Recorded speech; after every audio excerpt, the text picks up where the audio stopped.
नमस्कार, आप सभी का बहुत बहुत स्वागत करती हूं भारत 24 पर। मैं हूं आपके साथ पूर्णिमा मिश्रा, मेरे साथ मौजूद हैं अदिति। और अंतिम चरण की 57 सीटों के लिए वोटिंग सुबह 7 बजे से शुरू हो चुकी है।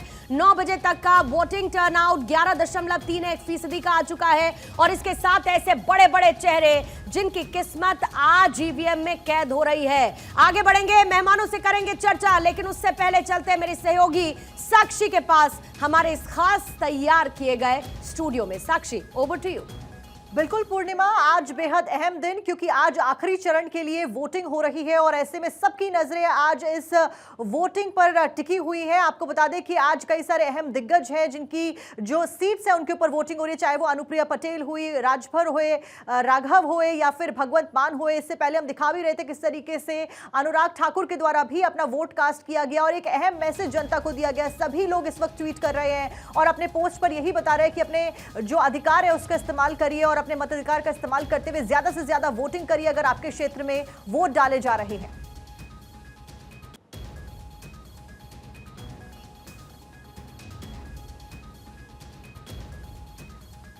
और इस बीच लगातार पल पल की अपडेट भी हम दे रहे हैं। लोकसभा चुनाव के 7वें चरण के लिए वोटिंग लगातार जारी है। मतदान के करीब 4 घंटे पूरे हो चुके हैं और इस बीच क्या कुछ वोटिंग परसेंटेज रहा है ये भी हम आपको बता रहे हैं। हिमाचल प्रदेश में सुबह 9 बजे तक 14.35% वोटिंग हुई है। पूर्णिमा, आप वोटिंग परसेंटेज भी बता रही हो, उस वोटिंग परसेंटेज का भी मैं 9 बजे तक का जिक्र करूंगी। लेकिन उत्तर प्रदेश की 13 सीटें बहुत महत्वपूर्ण साक्षी, बिहार की 8 सीटें हैं, झारखंड की 3 सीटें, पंजाब में 13 सीटें, हिमाचल की 4 सीट और चंडीगढ़ सीट पर वोटिंग हो रही है, जिसको लेकर लगातार न सिर्फ दिग्गज जा रहे हैं अपने मताधिकार का इस्तेमाल करने के लिए, तो दूसरी तरफ आम जनमानस में भी उत्साह नजर आ रहा है, क्योंकि हम हैं अंतिम चरण में। और इसके बाद सबकी नजरें आज शाम को तो रहेंगी, क्योंकि 6:30 बजे पहला डेटा आएगा एग्जिट पोल का। और भारत 24 ने भी आज इसको लेकर खास तैयारी कर रखी है। सुपर एग्जिट पोल हम आपको दिखाने वाले हैं। सुपर एग्जिट पोल आपको नजर आएगा जिसमें एक तस्वीर तो अदिति साफ हो जाएगी, लेकिन असली तस्वीर जब पिटारे से निकलेगी तो वो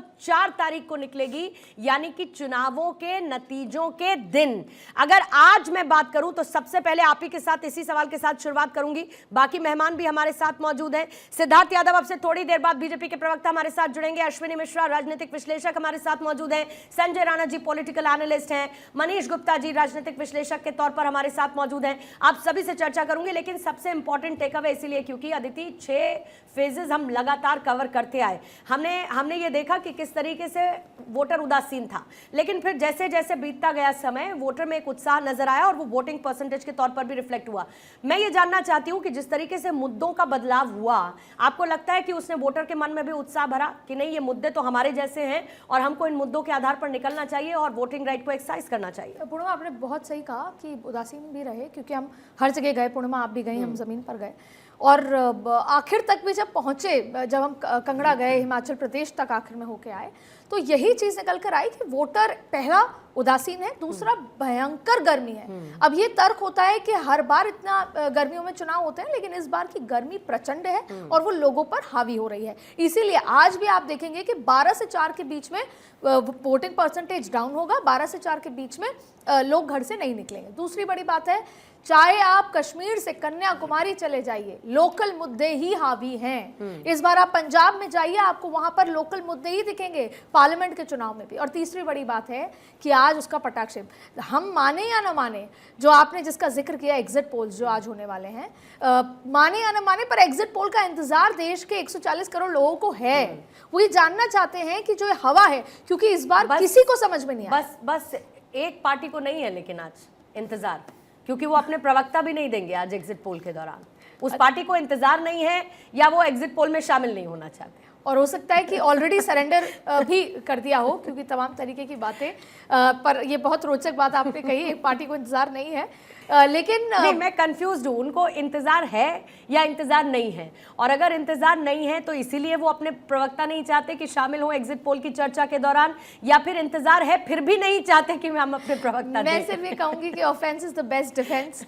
शायद यही तरीका है कि आप इसमें शामिल ना हो, लेकिन जो लोकतंत्र का जो उत्सव है उसका आज समापन है और उसके बाद नतीजों की झलक या हवा की झलक आज नजर आने वाली है एक्चुअल, क्योंकि सबने अपना अपना मापदंड बताया जमीन पर जाकर, पर आज एक्चुअल जमीन पर हकीकत समझ आएगी। फिर भी हम ये कहेंगे कि एग्जिट पोल हम ये नहीं कहते कि वो हैं जो 4 तारीख को होगा, लेकिन हाँ चर्चा करने के लिए अच्छा है, आंकड़े नए नए आंकड़े आने के लिए अच्छा है, तो आज वो रोचक रहेगा। और मुझे पता है पूर्णिमा, आप जब शाम को 5 बजे अपने दहाड़ के साथ जो आप प्रोग्राम करती हैं उस तरीके में आज जब आप एग्जिट पोल बताएंगी तो आज एक अलग नजारा होगा जिसका इंतजार है। असली दहाड़ जो है वो वोटर के मन की होगी आज जब एग्जिट पोल को वो रिफ्लेक्ट करेगा। हालांकि देखिए, हम ये हर बार कहते हैं कि एग्जिट पोल सटीक नहीं होते, लेकिन एक आकलन देते हैं, एक पर्सपेक्टिव देते हैं कि भाई किस दिशा में ये चुनाव आगे बढ़ते हुए नजर आ रहे हैं। बाकी मेहमानों के पास भी जाऊंगे, लेकिन उससे पहले आइए महिमा के पास चलते हैं जो इस वक्त मौजूद है मंडी, और मंडी से कंगना रनौत। कंगना रनौत कह रही है महिमा कि उम्मीद करती हूं कि मंडी की जनता देगी आशीर्वाद। जनता का आशीर्वाद बाद में, पहले जनता के मन को भाप पाई आज। क्या कह रहे हैं वो, क्योंकि कंगना रनौत ने बड़ी अग्रेसिव चुनावी कैंपेनिंग की। आपने बिल्कुल सही कहा, लेकिन पूर्णिमा अभी इससे पहले मैं हमीरपुर में थी। हमीरपुर में जैसी अनुराग ठाकुर से बातचीत हुई है, इसके बाद हम अभी मंडी पहुंचे। मंडी के भामला इस वक्त हम मौजूद है, अपने मत का प्रयोग कर चुकी है कंगना रनौत, लेकिन इस वक्त अंदर पूजा अर्चना चल रही है। और चूंकि हम हिमाचल प्रदेश में इस वक्त मौजूद है और आप बखूबी जानते हैं कि हिमाचल में हमेशा देवी देवताओं की पूजा अर्चना की जाती है जब भी कुछ शुरुआत होती है। तो अब मोहित आपको तस्वीरें दिखाएंगे पूर्णिमा। इस वक्त अंदर आरती चल रही है, ये सीधी एक्सक्लूसिव तस्वीरें भामला से। भामला में कंगना रनौत का घर है। अपने घर में सबसे पहले मत का प्रयोग तो कर चुकी है, अपने परिवार वालों के साथ गई थी और इस वक्त पूजा अर्चना कर रही है। पूजा अर्चना के बाद अब यहाँ पर अलग अलग मतदान केंद्रों में जाएंगी वो, और बूथ पे जाके लोगों से देखेगी कि क्या व्यवस्थाएं की गई है, कहीं ईवीएम तो खराब नहीं है, किसी तरह की दिक्कत तो नहीं आ रही लोगों को, और क्या व्यवस्थाएं पूरी कर ली गई है। तमाम तस्वीरें आपको हम दोबारा दिखाएंगे, लेकिन इस वक्त यही तस्वीरें आपको दिखानी थी कि कंगना रनौत अपने पैतृक गाँव में मौजूद है और यहाँ पर पूजा अर्चना इस वक्त कर रही हैं। और अपना पैतृक गाँव जो है कंगना ने वहाँ से अपने लगाव को बरकरार रखा है, और जाहिर है कि अब अपनी ही जमीन से, अपनी ही धरती से चुनावी मैदान में है, जनता का वो आशीर्वाद मांग रही हैं। लेकिन इससे पहले, क्योंकि महिमा आपने जिक्र किया हमीरपुर में आप थी, वहां पर पोलिंग बूथ पर किस तरीके का नजारा था? क्या वोटर्स, क्योंकि जाहिर है वहां तो मौसम कंपैरेटिवली थोड़ा बेहतर होगा, तो वहां पर क्या मतदाता निकल रहे हैं, उत्साहित है, गर्मी का बहुत ज्यादा इंपैक्ट उन पर नहीं पड़ रहा है? जी बिल्कुल, आप सही कह रही हैं। हमीरपुर लोकसभा क्षेत्र में हम गए थे, भोरंज विधानसभा क्षेत्र था और वो था समीरपुर गांव, जहां पर हम गए थे। अनुराग ठाकुर वहां पर पहुंचे थे अपना मत का प्रयोग करने के लिए, बूथ नंबर 7 में। तो अनुराग ठाकुर जिस मतदान केंद्र में गए वहां पर हमने देखा कि लोग काफ़ी ज़्यादा जागरूक थे। सुबह से वहाँ पर लंबी लंबी लाइनों में लगे हुए हैं और बड़ी संख्या में लोग अपने मत का प्रयोग करने के लिए पहुंचे थे। अच्छा, आज एक ये भी तस्वीर हमने देखी कि अनुराग ठाकुर सबसे पहले गए, तो ऐसा हमने अमूमन देखा है कि बड़ा राजनेता या बड़ी पर्सनैलिटी कभी कोई जाती है तो सबसे पहले मतदान केंद्र में अपने मत का प्रयोग करने के लिए जाती है। लेकिन अनुराग ठाकुर और उनके पिता को हमने आज देखा कि लाइन में लगे, लोगों से बातचीत की और उसके बाद फिर अपना मत का प्रयोग करते हुए नजर आए थे। वहाँ की जनता साफ तौर पर कह रही है कि हम विकास के नाम पर अपना मत देंगे, जो विकास करेगा उसी को हम चुनेंगे। अब देखिए परिणाम क्या होता है वो तो 4 तारीख को पता चल पाएगा, लेकिन हमीरपुर की जनता काफ़ी ज़्यादा जागरूक थी। इसके बाद हम मंडी के अलग अलग मतदान केंद्रों में जाएंगे पूर्णिमा, और वहाँ पर देखेंगे क्या मंडी की जनता भी इतनी जागरूक है जिस तरह से हमीरपुर की थी। बिल्कुल, आप इस पर नजर बनाए रखिएगा। महिमा, मैं लौटती हूं आपके पास, और इसी बीच में बीजेपी नेता राधा मोहन दास से हमारे स्टेट एडिटर अवनीश विद्यार्थी ने खास बातचीत की, पहले वो सुनवाएंगे आपको। लोकसभा के 7वें चरण का मतदान इस वक्त जारी है। हमारे साथ बीजेपी के राष्ट्रीय महासचिव डॉक्टर राधा मोहन दास अग्रवाल, राज्यसभा के सांसद, वो गोरखपुर पहुंचे हैं मतदान करने के लिए। अब सब परिवार, समूचा परिवार जो है मतदान करके निकला है। अगर जिस तरीके से, और इस पोलिंग बूथ पर जनता भारती जूनियर स्कूल है जहां पर मतदान करने के लिए पहुंचे थे डॉक्टर राधा मोहन दास अग्रवाल। डॉक्टर साहब, अब तो सियासत की भी बात हो जाए, वोट तो आपने दे दिया, अब 7वां चरण भी हो गया, अब 4 जून को क्या होने जा रहा है? हम लोगों ने 400 का लक्ष्य रखा था और अब महसूस होता है कि हम लोगों ने अपने आप को अंडर एस्टिमेट कर लिया था। वो लक्ष्य तो बहुत पीछे छूट गया और पूरे दुनिया के इतिहास में अब हम एक नया इतिहास रचेंगे। तीसरी बार एक प्रधानमंत्री पहले से अधिक बहुमत से, ऐतिहासिक बहुमत से, न भूतो न भविष्यता दोबारा प्रधानमंत्री बनेगा। बहुत सारे विश्लेषक तो कहते हैं कि ये नारा बाउंस बैक कर गया, अहंकार का द्योतक है कि 400 सीट पाएंगे, बहुमत तो 272 का ही है। हम अगर अहंकारी होते तो हम 572 में 572 की बात कर रहे होते हैं। कुछ सीटें हमने छोड़ी हैं विपक्ष के लिए। अगले चुनाव में जब 29 में हम फिर मिलेंगे तो हम 500 से पार का भी नारा देने वाले हैं, वो चिंता न करें। प्रधानमंत्री की जो मौन साधना है, विपक्ष को ये भी नहीं पची और विपक्ष हमलावर हो गया कि भाई टीवी पे दिखने के लिए मोदी जी ने ऐसा कर दिया। हम उनके आभारी हैं। प्रधानमंत्री तो बोल नहीं रहे थे, उन्होंने इतना बोल दिया है कि पूरे देश का दिमाग और उसकी नजरें माननीय प्रधानमंत्री की मौन साधना पे लग गई है। 3 फैक्टर्स काउंट कर रहे हैं विपक्ष के लोग। एक तो जो मतदान कम हुआ है, दूसरा ये कह रहे हैं कि एंटी इनकम्बेंसी है, तीसरा कह रहे हैं संविधान बचाने की लड़ाई है, साइलेंट वोटर विपक्ष के पाले में लोग गोलबंद हो गया है, तीसरा उनकी रैलियों में बड़ी भीड़ आई। देखिए, अभी आप यहाँ जो लोग मतदान करने आए हैं उनका सर्वे कर लीजिए। विपक्ष के मतदाता आपको नहीं मिलेंगे, तो आखिर हम अकेले कितना मतदान करवा देंगे? जब कोई उनका कार्यकर्ता उनके लिए मतदान करने को तैयार ही नहीं होगा तो मतदान प्रतिशत तो घट ही जाएगा। अकेले भाजपा के लोग मतदान कर रहे हैं। कांग्रेस और तथाकथित हिंदी ठगबंधन के लोगों ने अपनी दुकान बंद कर दी है, घर में आराम से बैठे हुए हैं। आपने केरल के प्रभारी भी हैं आप, कर्नाटक में बड़ा प्रचार किया है इस बार, और कर्नाटक में अभी हाल में आपकी सरकार गई थी, तो ऐसे में क्या ड्रास्टिक चेंज उन इलाकों में होने जा रहा है? क्योंकि दक्षिण भारत को लेकर कहा जाता है कि बीजेपी की कमजोरी। वो जो सरकार गई हमारी, हम लोगों को इसका दुख है। 1 साल पहले की घटना है, लेकिन मैं 3 महीने वहाँ रहा हूँ जाकर के। अब स्थितियाँ बदल चुकी हैं। 28 में से 28 सीटें हैं। बड़ा दावा कर रहे हैं आप। नहीं, ये दावा नहीं, सच्चाई है। सच तो बोलना पड़ेगा। हम लोग भाजपा के लोग हैं, हमारी मजबूरी है कि सत्य को जनता के सामने रखें। तो 28 की 28 सीटें भारतीय जनता पार्टी वहाँ जीतने जा रही है। केरल का चुनाव मैं चुनाव के समय प्रत्यक्ष नहीं रहा हूँ, इस नाते मैं बहुत टिप्पणी नहीं कर सकता हूँ। धन्यवाद। ये थे डॉक्टर राधा मोहनदास अग्रवाल, राष्ट्रीय महासचिव, जिनका दावा है कि 4 तारीख को जब परिणाम सामने आएंगे तो बीजेपी एक बड़ी भूमिका में राष्ट्रीय विकल्प के तौर पर सामने आएगी और तमाम विपक्षी दावे धूल धूसरित हो जाएंगे। वीडियो जर्नलिस्ट रोशन करता हूं, न्यूज़ विद्यार्थी, गोरखपुर, 1224। हमने बहुत ही छोटे समय में जो है इसको बदला है और कहने का हमारा भाव यही है कि हम अब जनता की सेवा में लग चुके हैं। हार जीत के परिणाम से परे और हार जीत से दूर जो है, हमने अपने घर के दरवाजे, और जो आज तक अगर कहीं लोगों को ये आशंका होगी कि कंगना आज तक तो मिली नहीं, तो एक फिल्म स्टार होने के नाते एक अलग जीवन जीने की एक शैली होती है, और एक पॉलिटिशियन के नाते अब जो है मैं पार्टी से जुड़ी हुई हूँ, तो ये कार्यालय है, ये सार्वजनिक है और यहाँ पर आप आ सकते हैं और अपने जो भी पार्लियामेंट्री आपके इश्यूज़ हैं, सरकारी इश्यूज़ हैं, हम उनको address depending on my role in the government, हम लोग try to will address that. Kangana ji, अगर मोदी जी की 3.0 सरकार बनती है तो आपकी तरफ से आपकी जीत होती है, तो फिल्म इंडस्ट्री में आप क्या बदलाव करना चाहते हैं? फिल्म इंडस्ट्री में बहुत सारे बदलावों की ज़रूरत है। सबसे ज़्यादा तो आई थिंक हमारे जो आर्टिस्ट हैं और आर्टिस्ट एसोसिएशंस हैं, खासकर जो टेक्नीशियंस हैं, उनके लिए कोई मेडिकल सुविधा हो गई या पेंशन हो गई या किसी तरह के जो लोग बहुत ज़्यादा वेटरन भी हैं, आपने अक्सर ये देखा होगा कि वो कितनी कठिनाई से ज़िंदगियां जीते हैं एक समय के बाद, जिसका हमने सबसे बड़ा एग्जांपल देखा था सरोज खान जी, जिन्होंने कहा था कि उनके पास हॉस्पिटल के बिल देने के भी पैसे नहीं थे। तो इस तरह के हम बहुत सारे लोगों को जानने और अनजान, और सरोज खान जी कितनी सेलिब्रेटेड हैं, तो इस तरह के आर्टिस्ट के इंटरेस्ट को प्रिवेंट करना और उनको प्रोटेक्ट करना, और इस तरह के आर्टिस्ट के इंटरेस्ट को जो है वो प्रोटेक्ट करना, वो हमारा मुझे उनके लिए बहुत एम्पैथी है। कंगना जी, आप मंडी के लिए क्या मुद्दे रहेंगे या बॉम्बे भी जाना होगा, क्योंकि लोगों का ये मानना है कि कंगना यहाँ रहेंगी या बॉम्बे रहेंगी, इसको लेकर एक कंफ्यूजन बना हुआ है। इसको लेकर आप क्या क्लैरिटी देना चाहेंगे? देखिए, कोई भी सांसद एक जगह तो वैसे रहते नहीं हैं चिपक के, उनके 17 विधानसभा होते हैं, हर जगह के दौरे लगाए जाते हैं, एक जगह तो कोई भी नहीं रहते।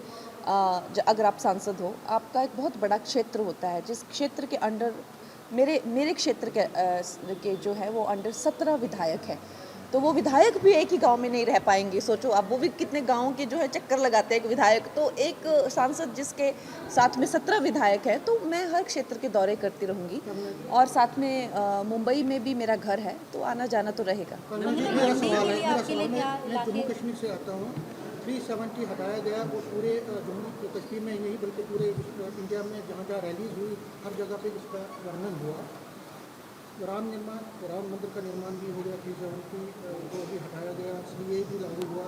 अब जो जो इनकम्प्लीट हुआ है वो है POK पीओके का वापस लाना और कश्मीरी पंडित का जो सेटलमेंट, आप क्या मानते हैं कि ये जो दो एजेंडे, क्या जो नई सरकार अगर बनती है तो उन पर ज़्यादा फोकस रहेगा? हमारा जो संकल्प पत्र है उसमें जो है हमने ज़्यादा करके यूनिफॉर्म सिविल कोड हो गया या अगर आप देखें तो वन नेशन वन इलेक्शन जैसे नए मुद्दे जिससे देश जो है पटड़ी पर आएगा उन पे हम लोग देंगे। बाकी जो हमारे पार्टी के दिग्गज हैं, हम लोग तो बहुत ही छोटे लेवल पर हैं, लेकिन जो पार्टी के दिग्गज हैं उनसे हमने भी सुना है सार्वजनिक स्तर पर, जैसे अमित शाह जी ने पीओके को ओपनली जो है वो क्लेम करने का आश्वासन दिया है। और बाकी कश्मीरी पंडितों को लेकर मुझे खासकर बहुत सहानुभूति है। मैं पूरे देश से यही चाहूँगी और खासकर बुद्धिजीवियों से यही चाहूँगी कि पैलेस्टीन के इशू में जाने से अच्छा है या कहीं और जाने जहां आप कभी गए नहीं हैं, जहां की राजनीति आप समझते नहीं हैं, आपको सिर्फ सुनी सुनाई बातों से बहकाया जाता है। आप कश्मीरी पंडितों के लिए लड़ें, आप संदेश खाली की महिलाओं के लिए लड़ें, आप जो है कन्हैया लाल जैसे इंसान जिसको दिन दहाड़े जो है गर्दन काट दी जाती है, आप उसके लिए लड़ें।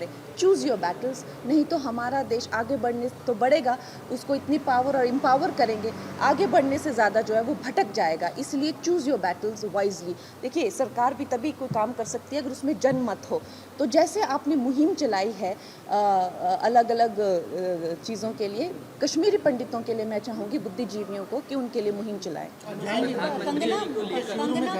कहाँ पे? उनके शुरू में यस, डेफिनेटली मैंने बहुत बढ़ चढ़ कर जो है हमेशा कश्मीरी पंडितों के उसके लिए कहा हुआ है and I will continue to do that. Kangana, Mandi का जो इशू है यहाँ पर ओल्ड पेंशन स्कीम और अग्निवीर का एक बड़ा इशू है, खासकर से के यंगस्टर्स को लेकर, तो आप इसके बारे में, क्योंकि कांग्रेस हमेशा कॉर्नर करती रही है बीजेपी को इन मुद्दों को लेकर, तो आपके क्या भाव हैं इस मुद्दे पर?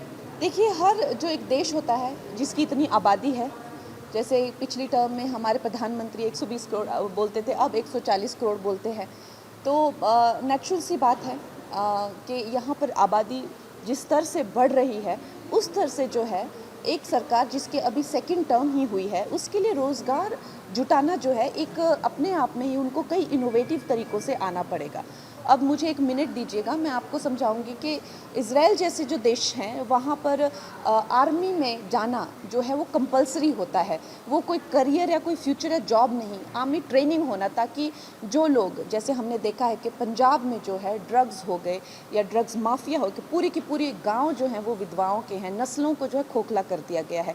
उस ध्यान से रखते हुए ये जो हेरोइन का ये बहुत बड़ा जो हमारे हिमाचल प्रदेश को टारगेट किया जा रहा है, इससे जो यूथ है बिल्कुल जो है वो ड्रग्स के अंदर जो है वो हो गया है।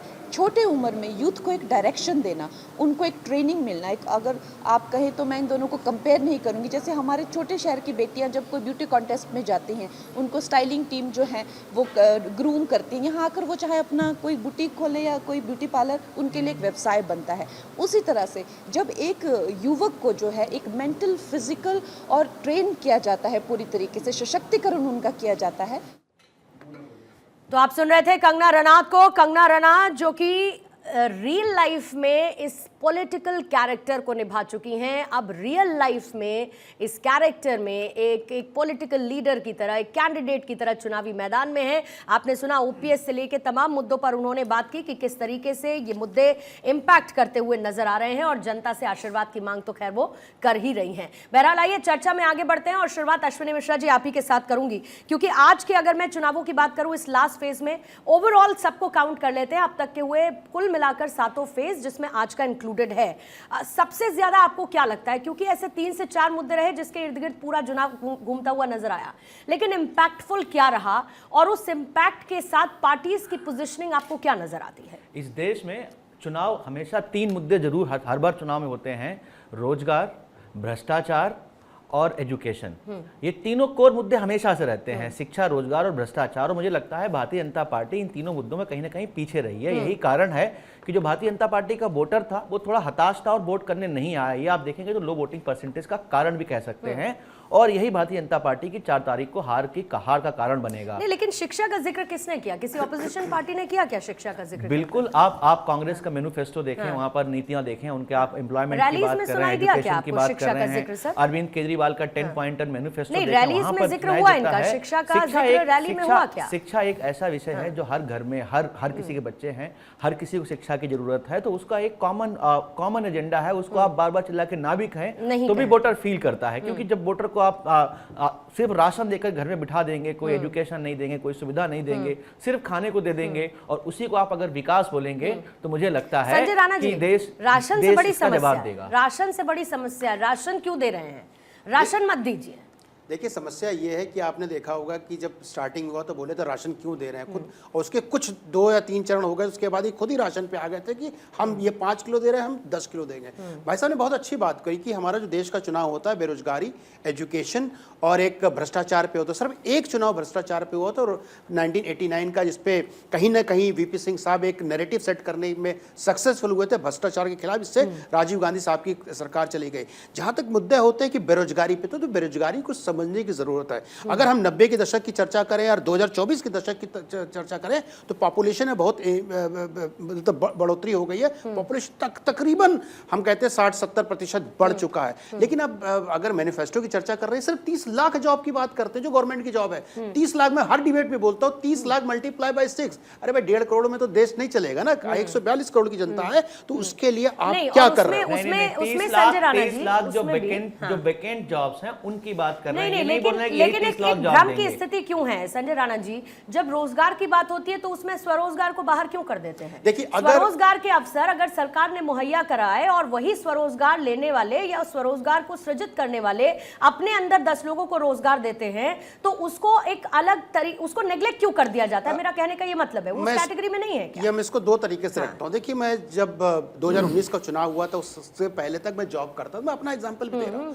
2019 के चुनाव होने के बाद में अपना स्वरोजगार चालू कर दिया। आज कुल मिलाकर के 70 एम्प्लॉई हैं मेरे ओवरऑल जो मेरा काम चलता है। तो मैं एक कमाने वाला था पहले, अब मैं एक कमाता भी हूँ, 70 को खिलाता भी हूँ। तो ये डिफरेंस नंबर 1। जब हम चर्चा करते हैं कि कितने करोड़ जॉब मतलब जनरेट किए गए हैं, तो अगर इनडायरेक्टली डायरेक्टली तकरीबन 52 करोड़ जॉब जनरेट किए गए हैं थ्रू, जिसको कहते हैं ना स्वरोजगार योजना के तहत। गवर्नमेंट जॉब की जो सिस्टम है उससे हमें बाहर आकर के सोचना पड़ेगा जो गवर्नमेंट कर रही है। अगर आंकड़े पे भी जाते हैं तो मैं पूर्णिमा आंकड़े भी दे सकता हूं, 91 से लेकर के 2020 तक के आंकड़े में कोई फेरबदल नहीं है। आपको ये पता है कि हम गवर्नमेंट जॉब के लिए क्यों आज एक बार फिर बीच में एक ट्रेंड आया था जब प्राइवेट नौकरियों की बात होती थी ज्यादा पैसे की, पर सवाल ये है कि आप ये समझिए, और आप समझ सकते हैं क्योंकि आपके अंडर में 70 लोग हैं। प्राइवेट नौकरी का आज की तारीख में जेन्युइनली पता नहीं कि कब कंपनी रैप अप करे और उठ के वापस चली जाए। अभी ही निवेश 2 मिलियन निवेश के साथ बड़ी कंपनियां विदेशी वापस जा चुकी हैं, तो इसीलिए आदमी एक बार फिर वापस से सरकारी नौकरी में आया। पूर्ण आपसे भी पहले कई बार चर्चा हुई है, सरकारी नौकरी में इसलिए आया कि कुछ भी हो, पैसा कम ही क्यों ना हो या जो भी हो, नौकरी की निश्चितता रहेगी। लेकिन अदिति इसके साथ कहाँ है अब तो निश्चितता नहीं है, पेंशन नहीं है, कुछ नहीं है, ओल्ड पेंशन स्कीम आप ये सोचिए कि जितनी पॉपुलेशन है कि आपके पास उतनी सरकारी नौकरियां हैं। मैं छोटा सा पॉपुलेशन है उसके अनुपात में नौकरियां हैं। बिल्कुल, मैं आंसर दे देता हूँ। देखिए, ओल्ड पेंशन की बार बार चर्चा करते हैं कांग्रेस के हमारे मित्र, लेकिन ओल्ड पेंशन स्कीम को हटाने वाले इनके ही प्रधानमंत्री थे, उनकी ही सोच थी। नंबर 1। नंबर 2, आप सरकारी नौकरी नहीं जनरेट कर सकते, उतना जो रोजगार जनरेट नहीं कर सकते, और जो कैपेक्स चाहिए, जो उसके लिए फंड चाहिए, वो गवर्नमेंट नहीं दे सकती। आपने एक बहुत अच्छी बात बोली कि जो फॉरेन कंपनी आए रैप अप करके चले गए। मैं जिंदगी में जब से अपना जॉब स्टार्ट किया, मैं मल्टीनेशनल में काम करता था। आखिरी के 2 साल छोड़ दीजिए तो मल्टीनेशनल में रहा, लेकिन मैं मल्टीनेशनल से मूव होता रहा और अच्छी मतलब मैं सैलरी मुझे ऐसी मिलती, मैं इंडिया के टॉप 10 में भी आता था। तो डिपेंड करता है आपका एजुकेशन बैकग्राउंड क्या, आप सोच क्या है। मैं डे 1 से लेकिन आप one of the exceptional Sanjay Rana ji, आप अपने आप को इसलिए कंसिडर कर सकते हैं क्योंकि आपने खुद ही कह दिया कि आप शायद टॉप 10 में भी आ सकते थे, तो आप वन ऑफ द एक्सेप्शनल हो सकते हैं, लेकिन ये जेनेरिक पर्सपेक्टिव नहीं हो सकता है। एजुकेशन इज इंपॉर्टेंट, मैं बार बार बोलता हूं, एजुकेशन इज इंपॉर्टेंट, लेकिन वो एजुकेशन उस लेवल लेवल की और उस एजुकेशन को पूरा करने के बाद, ये तो फैक्ट है ना सर कि एजुकेशन पाने के बाद भी ऐसे बहुत सारे लोग हैं जिनको नौकरी की जरूरत है ना। ये तो प्रैक्टिकल डिफिकल्टी है ना जो आज की तारीख में होती है। मैं 30 सेकंड में खत्म हाँ, कर देता। देखिए जो आप बात कर रही हैं कि एजुकेशन के बाद क्या, देखिए एजुकेशन एक आपका सिर्फ एक बेंचमार्क नहीं हो सकता, एक कड़ी होती है, लेकिन आपको रोज कई नई चीजें सीखने मिलती है। आप मीडिया में है, रोज नई चीज सीखती हैं, तब जाकर के आप बातें आप कर पाती हैं, अपनी बातों को रख पाती हैं। लेकिन उसी मीडिया में आपको रेलेवेंट रहने के लिए हर रोज कुआं खोदना पड़ता है और उसके बाद आप देखिए कुआं तो खोदना ही पड़ेगा, अगर आपको आगे बढ़ना है तो कुआं खोदना पड़ेगा। जिसका पेट भरा होता है उसके लिए बड़ा आसान होता है ये कह देना। ठीक है, कोई नहीं। अदिति, आप मनीष जी से सवाल लेना चाहती थी, इसी बीच में सिद्धार्थ जी भी हमारे साथ जुड़ चुके हैं। सिद्धार्थ जी, आपका स्वागत करती हूँ, आती हूँ आपके पास, लेकिन पहले मनीष जी। मनीष गुप्ता जी, आप ये बताइए, स्वरोजगार की बात हो रही है, सरकारी नौकरी से इतर मैं बहुत सारी जगह जमीन पर गई। से पहले मैं शिक्षा पर अभी,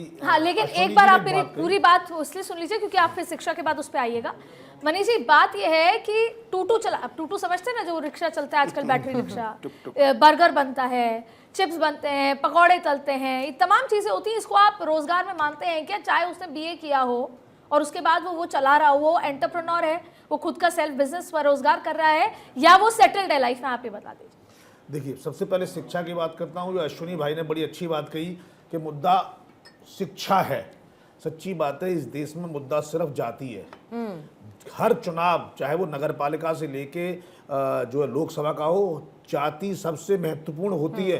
अगर आज मोदी जी ब्राह्मण होते, वैश्य होते, ठाकुर होते, तो शायद ये भी एक बड़ा मुद्दा होता। क्योंकि वो ओबीसी कैटेगरी में है, इसलिए ये मुद्दा नहीं है। हर कॉन्स्टिट्यूंसी की टिकट जाति देखकर फाइनल होती है। खैर, शिक्षा की बात कर रहे थे, मैं चैलेंज के साथ कह सकता हूं, शिक्षा बिल्कुल भी मुद्दा नहीं है, क्योंकि आज देश, गांव, शहर, मोहल्ला, हर जगह स्कूल अवेलेबल हैं, इंटर कॉलेज अवेलेबल हैं। ऐसा कोई व्यक्ति जो ये कहे मैं अपने बच्चे को पढ़ाना चाहता हूं, उसको शिक्षा के अवसर नहीं है, मैं मान नहीं सकता। इस देश में मोदी सरकार ने पिछले 10 सालों में इतनी यूनिवर्सिटीज खड़ी कर दी, इतनी हंड्रेड्स नहीं थाउजेंड्स ऑफ प्राइवेट यूनिवर्सिटीज हो गई हैं।